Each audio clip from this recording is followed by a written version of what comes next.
There is a moment in the life of the empath when something fundamental shifts. It is not dramatic. It is not announced. There is no applause, no validation from the outside world. It happens quietly, in the space between exhaustion and refusal. The empath who has spent years absorbing the emotions of others, who has twisted themselves into shapes that do not fit, who has given until there was nothing left to give, begins to feel something unfamiliar. Not anger, not bitterness, though those may have passed through already.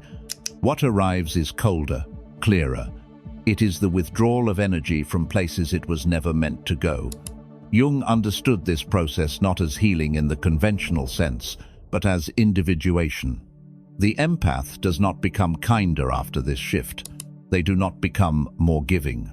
They do not soften further into the world's demands. What they become is something the world does not know how to receive. They become sovereign. And sovereignty, in a world built on emotional exchange and unspoken contracts, is an uncomfortable truth. The empath begins their psychological life in a state of porousness. The boundaries between self and other are thin, sometimes non-existent. They feel what others feel, not as empathy in the noble sense, but as invasion. The emotions of the room become their emotions. The needs of others become their responsibilities. There is no filter, no protective membrane. Jung would say the ego has not yet differentiated itself from the collective unconscious. The empath exists in a fog of projected feelings, unable to distinguish between what belongs to them and what has been placed upon them by others. This is not a gift. It is a wound dressed up as sensitivity. The culture calls it empathy, but what it often describes is a failure of boundaries, a collapse of selfhood into the emotional demands of the environment. The empath learns early that their value lies in their capacity to absorb. They are praised for understanding, for patience, for selflessness. And so they learn to abandon themselves in favor of others. They learn that love is conditional upon their ability to disappear. But the psyche does not tolerate this indefinitely. There is a breaking point.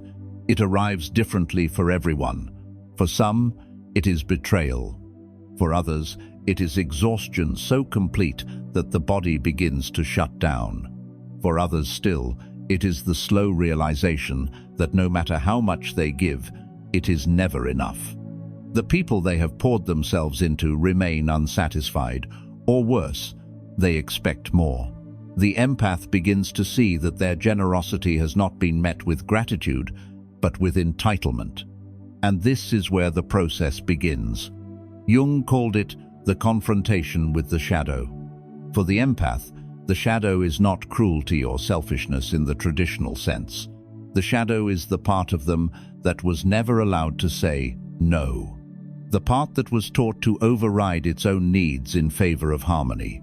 The part that learned to fear conflict more than self-betrayal. The shadow is the boundary they were never permitted to set. And when it rises, it does not rise gently. There is often a period of rage. The empath who has been so accommodating, so understanding, so endlessly available, suddenly feels the weight of every instance they were used. Every conversation where they listened but were never heard. Every relationship where they gave everything and received scraps. The rage is not irrational. It is the psyche correcting an imbalance. It is the self reasserting its right to exist. But the culture does not allow empaths their rage. When they express it, they are called cold, selfish, changed. The very people who benefited from their self-abandonment now accuse them of cruelty for refusing to continue. This is the uncomfortable truth, Jung observed. The process of individuation does not make a person more palatable, it makes them more whole.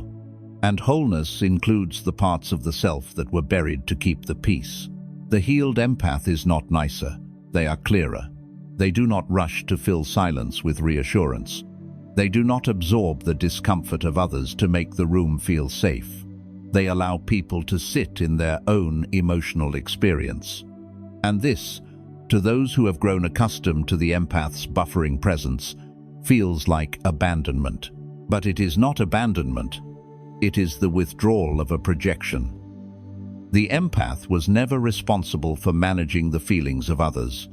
They took on that role because it was assigned to them, or because they believed it was the only way to earn love. When they stop performing this function, the people around them are forced to confront what was always true. Their emotions are their own. The empath was functioning as a container for feelings that were never theirs to carry. When they step back, the projection collapses, and those who relied on it experience this as a loss. Jung spoke often of the difference between the ego and the self. The ego is the conscious identity, the part of the psyche that adapts to the world, that seeks approval and belonging. The self is the deeper center, the totality of the psyche, which includes both conscious and unconscious elements. For the empath, the ego has been shaped entirely by external demands. It has learned to prioritize the needs of others as a survival mechanism, but the self does not operate on the same terms. The self moves toward integration, toward truth, even when that truth is uncomfortable. The healed empath begins to listen to the self rather than the ego. This means they stop performing empathy as a social function. They stop pretending to care about things that do not concern them. They stop offering emotional labor to people who do not reciprocate. This does not mean they become indifferent. It means they become discerning. They reserve their energy for relationships that are mutual, for connections that honor their presence rather than exploit it. And this discernment is often mistaken for hardness. People will say the empath has changed. They will say they are not the person they used to be. And they are correct. The person they used to be was a construction built to avoid rejection. The person they are becoming is the one who was buried beneath years of conditioning. This person is not concerned with being liked. They are concerned with being whole. And wholeness requires the integration of everything that was denied. The anger, the boundaries, the refusal, the silence. There is a loneliness in this process. The empath who awakens often finds that the relationships they maintained were built on their willingness to shrink. When they stop shrinking, those relationships dissolve. Friends who only called when they needed something stop calling. Family members who relied on the empath's emotional management become distant or hostile. Romantic partners who were drawn to the empath's accommodating nature suddenly find them difficult. The empath is left with fewer connections, but the ones that remain are real. Jung described individuation as a lonely process, not because it requires isolation, but because it requires the courage to stand apart from the collective. The collective operates on shared illusions, on unspoken agreements about who should give and who should take. The empath who individuates breaks those agreements. They stop participating in dynamics that require their self-betrayal. And the collective does not forgive this easily. But the process is not about rejection of others, it is about the reclamation of self. The empath learns to distinguish between compassion and complicity. Compassion does not require self-abandonment. Compassion can exist alongside boundaries. The healed empath does not stop caring. They stop caring at their own expense. They stop mistaking depletion for virtue. They recognize that a person cannot give from an empty well, and that the constant emptying of the self is not love, it is self-destruction. This shift also involves the withdrawal of what Jung called the persona. The persona is the social mask, the role a person plays to fit into the world. For the empath, the persona is often that of the caretaker, the listener, the one who makes everything easier for everyone else. This persona earns approval. It is rewarded. But it is not the truth of who they are. When the persona begins to crack, when the empath can no longer maintain the performance, there is grief. Grief for the version of themselves they worked so hard to uphold. Grief for the people who only loved the mask. What emerges after the persona falls away is something unpolished. The healed empath does not know how to be charming in the old way. They do not know how to smooth over tension or make themselves small to keep others comfortable. They are awkward at first, unsure of how to exist without the script they have always followed. But there is also relief. Relief in the absence of pretense. Relief in the permission to simply be, without the constant calculation of how their presence affects others. The healed empath becomes difficult to manipulate. This is perhaps the most uncomfortable truth. The people who once relied on the empath's emotional pliability find that they no longer respond to guilt, to obligation, to implied expectations. The healed empath does not rush to fix what is not theirs to fix. They do not absorb blame that does not belong to them. They do not offer themselves as a solution to other people's avoidance. And this makes them, in the eyes of those who benefited from their old patterns, selfish. But selfishness is not the accurate word. What they have become is self-possessed. They have stopped outsourcing their sense of worth to the approval of others. They have stopped believing that their value is determined by how much they can endure. They have integrated the shadow, the part of them that was never allowed to prioritize their own needs. And in doing so, they have become whole. Jung believed that individuation was not optional for those who sought psychological health. It was the central task of the second half of life. For the empath, this task begins earlier, often out of necessity. The empath who does not individuate remains locked in a cycle of depletion and resentment. They give, and beneath the giving is a quiet rage that they cannot express. They become a martyr, not out of love, but out of fear. Fear of rejection, fear of conflict, fear of being seen as anything other than good. The healed empath confronts this fear. They allow themselves to be seen as difficult, as changed, as less giving. And they discover that the people who matter do not leave. The people who were only present for what they could extract were never truly there to begin with. What remains after the shedding is small, but it is real. And reality, Jung understood, is worth more than the illusion of connection. There is a silence that follows the withdrawal. The empath who has stopped performing emotional labor, who has stopped absorbing the projections of others, who has stepped back from relationships built on their self-betrayal, often finds themselves alone. Not because they have pushed everyone away, but because the space they once filled is now empty.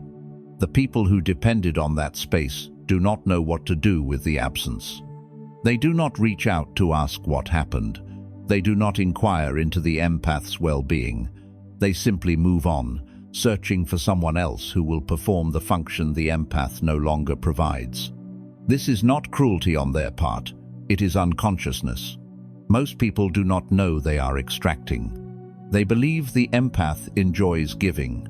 They believe the dynamic is natural, that some people are simply more nurturing, more patient, more willing.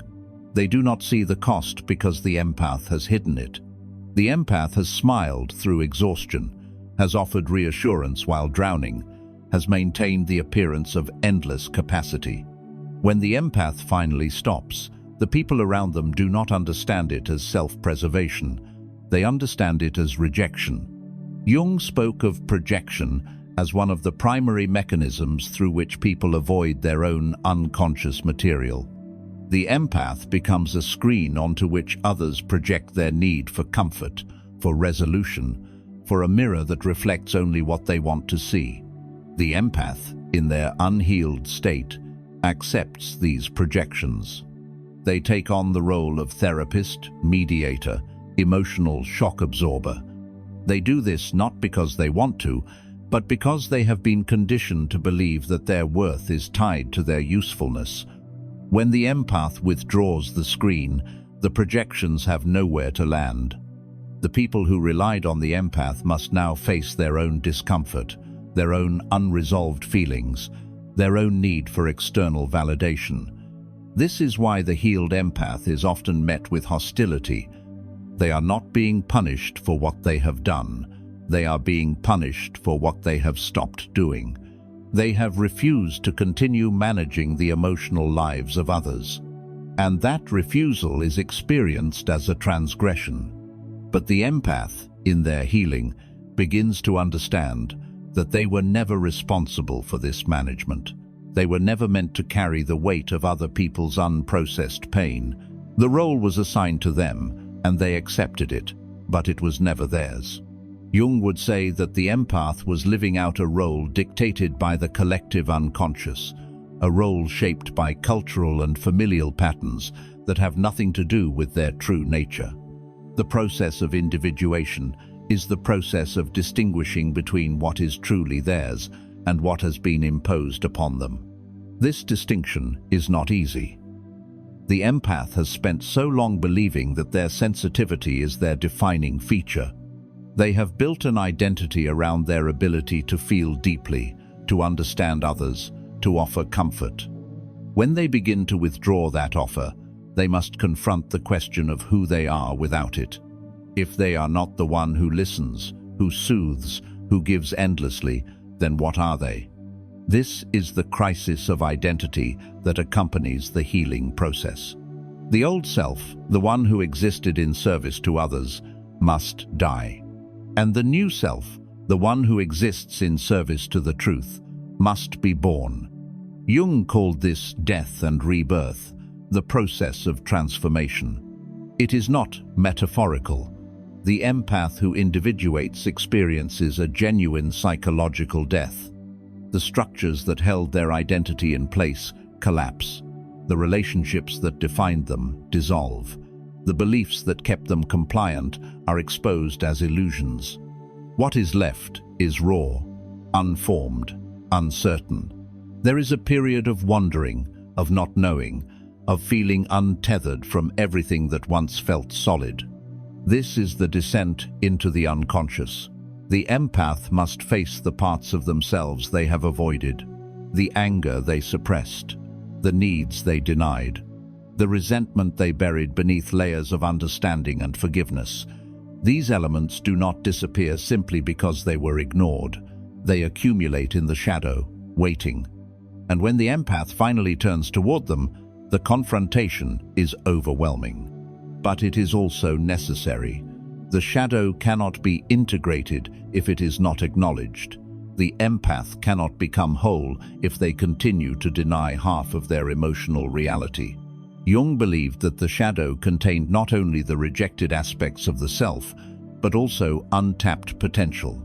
For the empath, the shadow holds their power, the power to say no, the power to walk away, the power to prioritize their own needs without guilt. These capacities were labeled as selfish, as unkind, as wrong. But they are not wrong, they are essential. The healed empath integrates the shadow not by becoming cruel, but by becoming honest. They stop pretending that everything is fine when it is not. They stop offering forgiveness to people who have not earned it. They stop making excuses for behavior that harms them. This honesty is uncomfortable for everyone involved. It disrupts the equilibrium. It forces others to see what they have been avoiding. And it often results in conflict. But conflict, Jung understood, is not inherently destructive. Conflict is the friction that occurs when two realities meet. The empath's reality that they have needs, that they deserve respect, that they will no longer accept mistreatment, collides with the reality of those who have benefited from their silence. The collision is inevitable. The question is whether the empath will stand firm or collapse back into the old patterns to avoid the discomfort. The healed empath stands firm, not out of stubbornness, but out of self-respect. They have seen what happens when they abandon themselves for the sake of peace. The peace is false. It is built on their suffering, and they are no longer willing to pay that price. This does not mean they seek confrontation. It means they do not avoid it when it is necessary. They speak the truth, even when it is unwelcome. They set boundaries, even when they are resented. They trust their inner authority over the voices that tell them they are wrong for prioritizing themselves. Inner authority is the marker of individuation. Jung described it as the shift from external guidance to internal knowing. The empath, in their unhealed state, looks outside themselves for validation, for permission, for approval. They measure their worth by how others respond to them.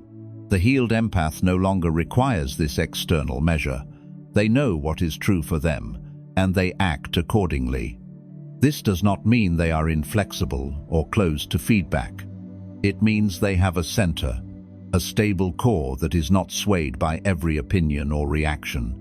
This center is the self, not the ego, which is still concerned with fitting in, with being liked, with maintaining social harmony. The self is indifferent to these concerns. It moves toward wholeness, toward truth, toward the integration of all that has been fragmented. The empath who aligns with the self begins to live from a different orientation.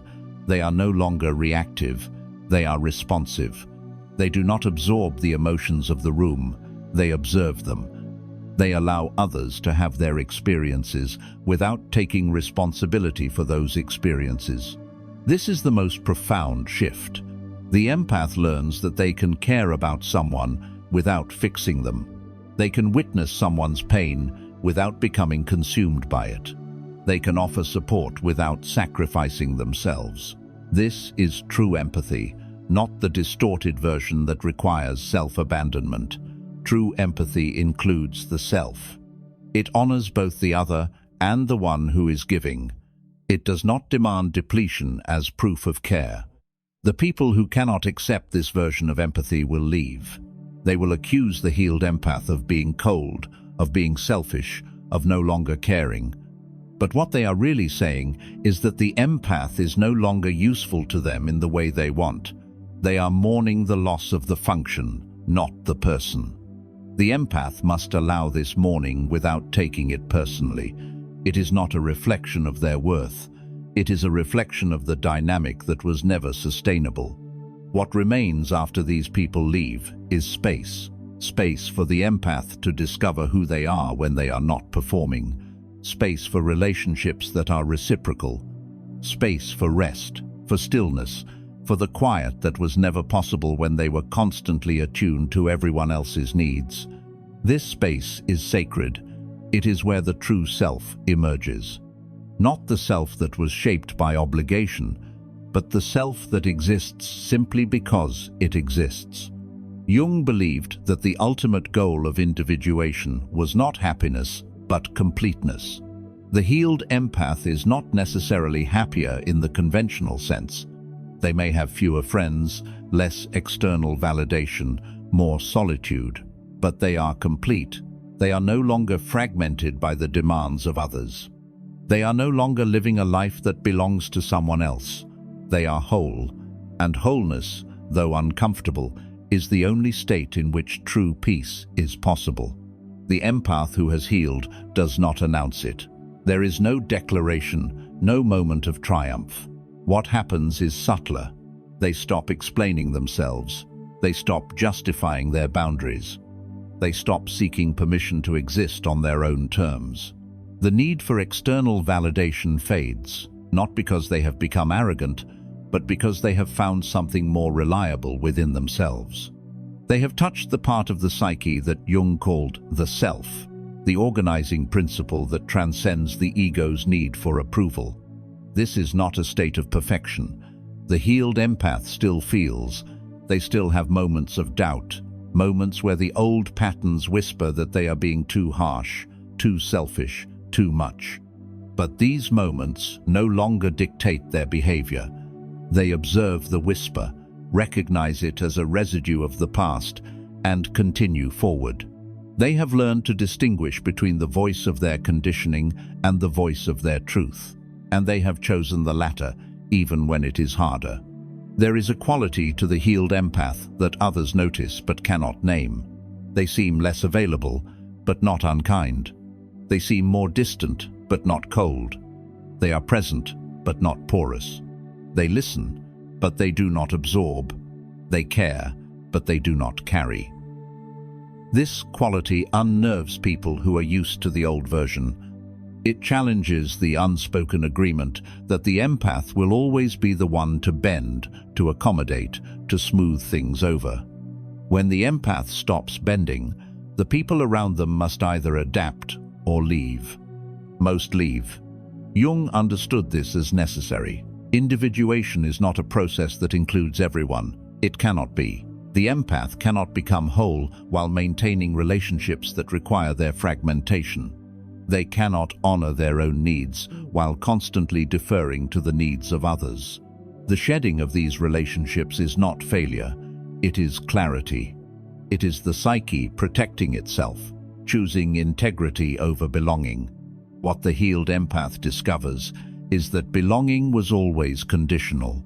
It was predicated on their willingness to play a role. The moment they step out of that role, the belonging evaporates. This is painful, but it is also illuminating. It reveals that what they thought was love was often just dependence. What they thought was friendship was often just convenience.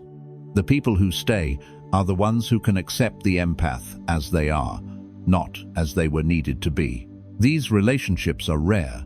They require mutuality, something the empath may not have experienced before. Mutuality means that both people give and both people receive. It means that the empath is not the only one offering support, the only one listening, the only one making space for the other's emotions. In mutual relationships, the empath is also held. They are also seen. They are also allowed to be vulnerable without the expectation that they will immediately return to the role of caretaker. This is strange at first. The empath does not know how to receive without guilt. They have been conditioned to believe that their value lies in what they offer, not in what they are. When someone offers them care without strings, without the expectation of reciprocation, the empath does not trust it. They wait for the demand, the moment when they will be asked to pay back what was given. But in true mutuality, that moment does not come. The care is freely given, just as the empath once gave freely. And slowly, the empath learns to accept it. This acceptance is another layer of healing. The empath learns that they are worthy of care not because of what they do, but because they exist. This is the shift from ego to self. The ego believes worth must be earned. The self knows that worth is inherent. The empath who aligns with the self stops performing worthiness. They stop trying to prove that they deserve kindness, respect, consideration. They simply expect it, and they remove themselves from situations where it is not offered. This expectation is not entitlement, it is self-respect. The healed empath knows what they will tolerate and what they will not. They know the difference between a relationship that nourishes them and a relationship that depletes them, and they choose accordingly. This choosing is an act of self-authorship. The empath is no longer allowing their life to be shaped by the needs and expectations of others. They are shaping it themselves, according to their own values, their own truth. Jung spoke of this as the realization of the self. It is the moment when the individual stops living out the scripts handed to them by family, culture, society, and begins to live from their own center. For the empath, this realization often comes later than for others, because the empath's entire identity has been built on external orientation. They have been so focused on others that they have not developed a relationship with themselves. Healing is the process of turning inward, of discovering the self that was buried beneath layers of accommodation. What they find is not always pleasant. There is anger, yes, there is grief, there is loneliness, but there is also strength, there is clarity. There is a quiet, unshakable knowing that they will no longer betray themselves for anyone. This knowing is not loud. It does not need to be defended or explained. It simply is. And it changes everything. The healed empath no longer seeks to be understood. They no longer need others to validate their experience. They know what they have lived. They know what they have endured. They know the cost of their old patterns, and they know the value of their new boundaries. If others do not understand, that is not the empath's problem. The empath is no longer responsible for managing how others perceive them. They are only responsible for living in alignment with their truth. This alignment brings a kind of peace that is unfamiliar. It is not the peace of external harmony, where everyone is happy and no one is upset. It is the peace of internal coherence, where the empath's actions match their values, where they are not at war with themselves. This peace is quiet. It does not announce itself, but it is felt. The empath moves through the world differently. They are grounded. They are solid. They are no longer swayed by every emotional current.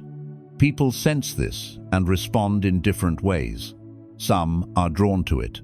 They recognize the empath's centeredness and want to be near it, not to extract from it, but to learn from it. Others are repelled by it. They sense that the empath will not be manipulated, and they move on. The empath does not chase either group. They allow people to come and go as they will. They trust that the right connections will remain and the wrong ones will fall away. This trust is the final piece. The empath who has healed no longer tries to control outcomes. They no longer contort themselves to keep people in their lives. They understand that some relationships have a season, and when that season ends, holding on only creates suffering. They release what is meant to go. They honor what is meant to stay. And they rest in the knowledge that they are whole, regardless of who is or is not present. Jung believed that individuation was the process of becoming who one truly is. For the empath, this means becoming someone who no longer sacrifices themselves for the comfort of others, someone who no longer confuses depletion with love, someone who has integrated their shadow, their anger, their boundaries, their refusal, someone who is complete not because they have erased their sensitivity, but because they have learned to honor it without allowing it to consume them. What a healed empath really becomes is this: a person who knows their worth, who protects their energy, who loves without losing themselves. They are not harder, they are clearer, they are not colder, they are more honest, they are not less empathetic, they are empathetic in a way that includes themselves. And this, in a world that demands self-sacrifice as proof of goodness, is the most uncomfortable truth of all. If you are still here and this resonates with you, this video didn't find you by chance. Claim this affirmation by typing in the comment, "I am sovereign in my own life."